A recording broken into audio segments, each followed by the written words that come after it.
Um, my name is Maddie Whittle. I'm a member of the programming team at Film at Lincoln Center, and I'm very excited to be here with director Emmanuel Mouret, whose film Love Affairs we are featuring in this year's Rendezvous with French Cinema. If you're watching this, you hopefully have either just seen the film or are about to see the film in our virtual cinema, so enjoy. Emmanuel, we're very happy to have you here, especially let me congratulate you for the great success of the film already. It was nominated for 13 César Awards this week, which we were very excited to learn, the most of any film this year, as well as the having been awarded Best Film at the Lumière Awards. So grande félicitations for that. Thank you, thank you. I want to start by asking you about your approach to the idea of a love story. So many of your films have been sort of a variation on the idea of a love story, and this film, in some ways, is many love stories layered on top of one another. And I wonder if you could just talk about what draws you to these stories exploring the philosophy of love. En fait, je ne sais jamais vraiment où ça commence, l'idée d'un film. Et de toute façon, l'idée du film n'était pas une idée, mais plutôt différentes idées ensemble. Je dirais que le point de départ, pour moi, ce n'est pas un message, ce n'est pas une opinion, mais c'est des situations que je trouve excitantes. Voilà. Et le travail de l'écriture consiste à associer des situations entre elles et ça fait naître une histoire. Voilà. Well, I never really know how the story starts and with what idea I come up first. And to be honest, it's never a matter of idea. It's more a combination, not of any message or any idea or any opinion that I want to pass on, but it's more about situations that I find exciting, interesting. And so the writing process is just about combining the situations together, and that's how a film starts to be born. Ça me fait penser au fait qu'une situation au cinéma pourrait être comparée à ce qu'elle est en musique, un thème, et que le développement d'un scénario, c'est le développement d'une situation avec évidemment ses conséquences et ses rebondissements. Mais j'aime ce parallèle entre le cinéma et quelque part et la musique, d'une certaine manière, où d'abord, c'est le plaisir de cinéma qui compte avant tout, comme en musique, le plaisir. It makes me think that it's quite similar, the development of a story in a script, it's quite similar to development of music. When you are creating a piece of music, the main situation of the script being a theme that you develop in music. Then with this theme, of course, comes some consequences, some turns and twists. But I like the idea of this parallel, having at the heart the pleasure of storytelling is what's at the heart of this creative process. It's a really unique film in that it really delves into the sort of intricacies of relationships, all different sorts of relationships, different degrees of intimacy, different degrees of knowing one another. And, you know, it shows the problems and the challenges of these kinds of relationships while also maintaining a very light and sort of hopeful attitude. And I wonder if you could talk about that sort of juxtaposition. Alors, je ne sais pas si je vais bien répondre à votre question, mais je dirais qu'il y a quelque chose à laquelle je crois, c'est que je crois que nous tous, nous sommes le personnage principal de notre vie, chacun bien évidemment, mais nous sommes aussi le narrateur de sa vie. Et on a besoin de se raconter sa vie pour pouvoir vivre, pour donner, à défaut même de donner un sens, pour donner une valeur, pour donner une allure, un élan à sa vie. Et c'est pourquoi nous dévorons les histoires. Depuis notre naissance, nous sommes tout le temps en train de manger des histoires parce qu'on en a besoin pour construire sa propre histoire. Et quelque chose dans le film est construit autour de cette idée-là. I don't know if I'm going to answer properly to your question, but I'm thinking that it's not only obvious that we are the characters, the main character of our own existence, but we're also the main narrator of our existence. And we need to, in order not necessarily to make sense to our lives, but at least just to live our lives, just to find the momentum to lead our existence, we need to be able to tell the story. And that's the reason why we are absorbing, we are devouring stories all over around us, just in order to nourish our own story, our own narrative that we need to build and we need to pass on. So I think that's what it's about here. It's just about narrating our own existence. C'est pour ça que je crois que le cinéma, la littérature, la peinture, la musique sont là pour faire vivre notre propre biographie, le propre roman de sa vie. And I think cinema, literature, painting, music, all are there just to make our own biographies, the novel, the story of our lives exist. It's Love Affairs is such an intricately constructed film. It's very there are sort of multiple protagonists and multiple bonds between them, and there's it's almost an anthology of stories. There's a point early in the film where Daphne says that she loves hearing other people's love stories, and that seemed to me to be sort of the structuring logic of the film. But it also coheres so beautifully. And was that challenging to bring these stories sort of together in one grand story? Oui. Il y avait deux idées. Il y avait une idée que j'avais peut-être déjà explorée dans un film précédent qui s'appelle Un baiser s'il vous plaît, Shall We Kiss en anglais. Mais cette idée que quand on parle de soi à quelqu'un d'autre, quand on se raconte à quelqu'un d'autre, non seulement on échange des histoires, mais on crée une nouvelle histoire. Et j'aimais bien cette idée que ces deux personnages qui vont se raconter une histoire, par le fait de se raconter une histoire, cela crée une histoire. Et mais j'ai oublié l'autre aspect de la question. Je voulais dire quelque chose, mais j'ai oublié parce que la fin de votre question, c'était…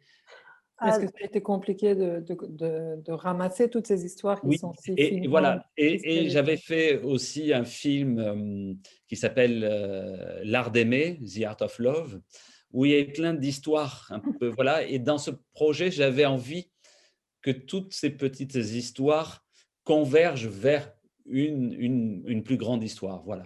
Donc, c'est vrai qu'il y avait cet enjeu où je voulais qu'à la fin, tout puisse un peu résonner ensemble. Well, yes, here there were two aspects. There is one aspect that I had developed a bit already in my film called Shall We Kiss, which is the idea that by telling our own story to the other, by opening up, of course, we are sharing and opening up to the other, but we are also building another story. I mean, by this connection through a story, another story is born, and that's a new story that comes from telling the other. And I wanted to develop it here more, that would be the core of this film. And this went with another idea, another process, which is the one that was at the heart of The Art of Love, my one other of my films, which was in a film in which I had a range of different love stories, different romances, and explored them all. And I found it interesting here to have them all come together, to have them all make part of a larger story, and then to cross it with the other theme that I was talking about. And So this resonance between the different stories, and by telling one to create another one, was the combination that made me write this script and make this film. Et je pense qu'il y avait également le souhait de faire un film que je me disais hyper narratif et qui prenne un peu le contre-pied des séries. Je voulais qu'il y ait beaucoup d'histoires en 2 heures. Souvent dans les séries, quand on arrive à la fin, on ne se souvient plus de toute l'histoire. Il y a eu beaucoup. Et ce que j'aime au cinéma, c'est l'idée qu'on va rester 1 heure et demie, 2 heures au cinéma, et qu'une fois que le film est terminé, on va pouvoir refaire le chemin qu'ont parcouru les personnages. Et voilà, il y avait pour moi aussi ce petit enjeu. Another stake that I had chosen to embrace here was a bit in a counterpart, or go on the opposite movement of what series do, which was to be extremely narrative, to have one narrative that would really anchor during the 2 hours of a feature film length, because sometimes when series are over, you don't even know what the story was. There's been so many of them that you lose track of them. And here my will was that once that the film is over, that the viewer leaves the theater, they are able to find again the track and the journey of the character, and to follow their story. And so that was also one aspect that I found interesting to explore. The film has an incredible ensemble cast, but every piece of the cast is very strong. And I can imagine that would be especially complicated in a story like this, in which there's so many couples, and creating these couples requires that the actors have chemistry. And so I wonder how, for instance, Camilla Jordana, who plays Daphne, had to have chemistry and sort of a rapport with multiple actors over the course of the film. And so how did you bring together this remarkable group? Pour la distribution des rôles, je suis aidé notamment par la directrice de casting avec qui je travaille, Constance de Montois. Je pense qu'il y a, oui, il y a quelque chose qui même nous échappe. Même, j'avais entendu un cinéaste américain, mais il y a très longtemps, je me souviens plus de son nom, un cinéaste du cinéma classique, qui disait il faut 2 choses pour réussir un film. La première, c'est qu'il faut de la chance, et la deuxième, c'est qu'il faut encore de la chance. Voilà. Donc, parce qu'on peut avoir des bons comédiens, mais en effet, la chimie ne marche pas. Et là, c'est vrai que ça a marché. Voilà. Donc, de la chance. Well, I'm helped for my casting. Constance de Montois is my casting director, and she helped me through creating this ensemble.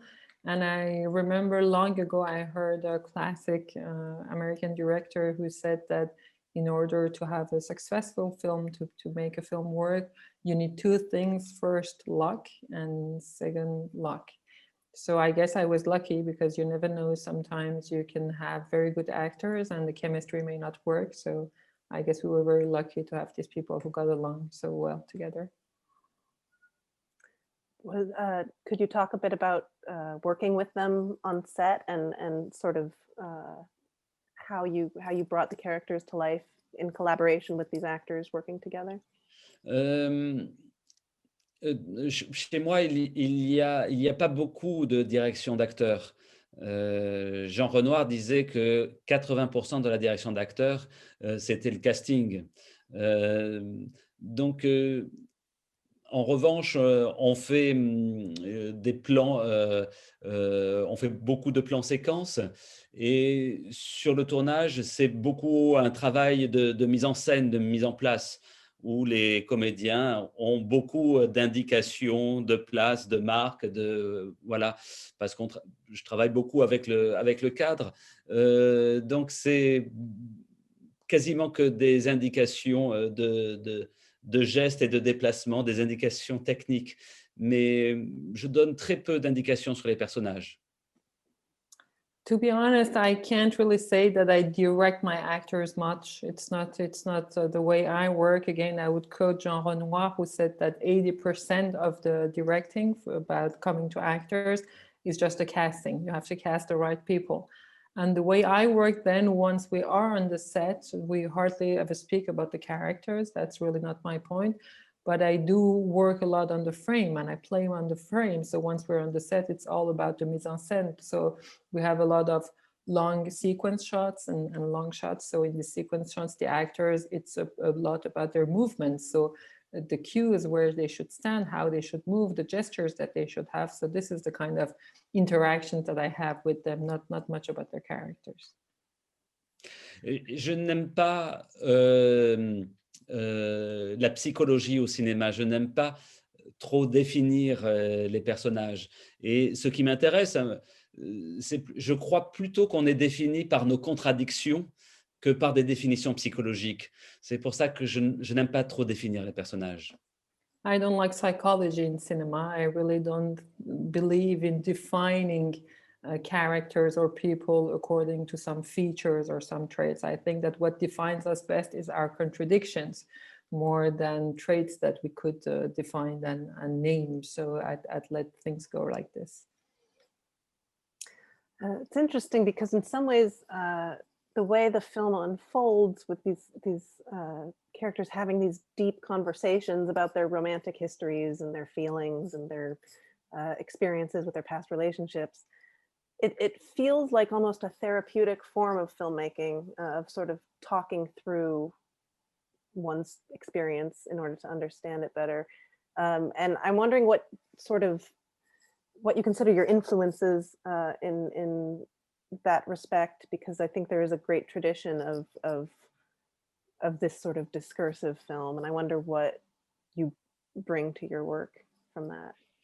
Oh oui, bien sûr, je crois que la grande partie de mes idées viennent des cinéastes que j'admire.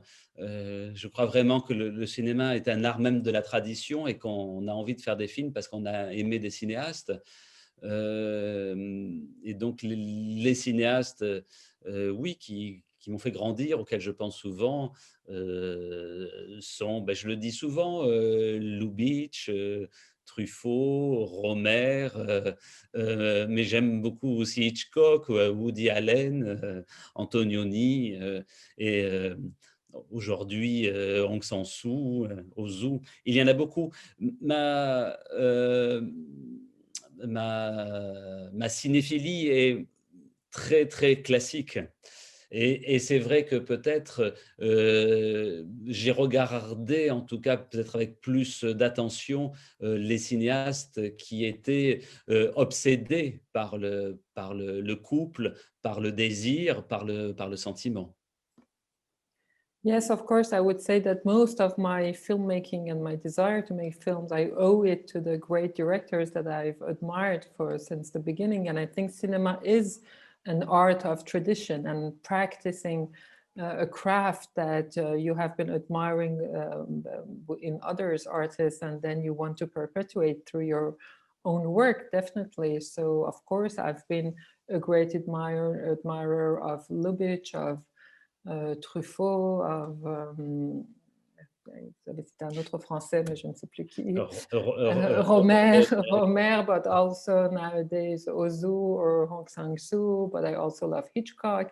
So there are many of them that have nourished me, and I have quite a classical taste as a cinephile, but I think I've been really watching and observing obsessively the directors who have dedicated their work to love, to desire, and to the feeling.